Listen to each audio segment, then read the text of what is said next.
Huy! What's up, GoFam? Okay, shout out nga pala kay GoFam Arman Egos. Okay, sa pag-correct sa atin with regard sa paggamit ng 2100 at saka nitrogen. Okay, so generally speaking, GoFam, yung urea or yung 2100 or lahat ng synthetic na fertilizer. Kasi ang usapan kasi doon sa vlog na yun is yung nagpapaasim ng lupa. Okay. So, technically, kapag gumamit ka ng inorganic, GoFam, aasim talaga yung lupa mo.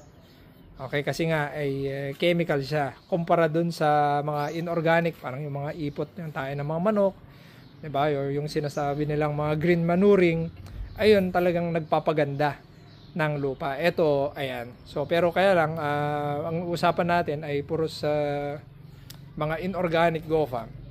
So,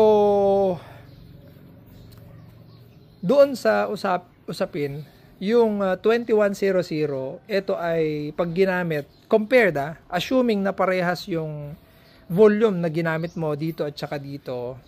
Although parehas sila, magiging gagawin niyang in the long term, gagawin niyang maasim yung lupa mo. Etong 2100 GoFam is mas mabilis yung effect niya. Okay, ngayon, maganda ba o pangit gamitin ng 2100? Maganda rin, GoFam, provided na yung lupa mo ay alkaline. Okay, yung pH level ng lupa mo ay alkaline at gusto mo siyang balansehin at gusto mong ibaba yung pH niya at gawing, alam mo yan, gawing neutral or medyo acidic, 2100, GoFam. Okay, so sana clear sa atin yan, GoFam. So pag maasim na yung lupa nyo, medyo iwas-iwas tayo, GoFam, na gumamit ng 2100 kasi mas aasim.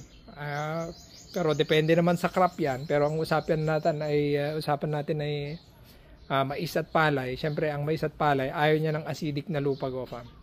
Okay, so sana clear yon sa ating, GoFam.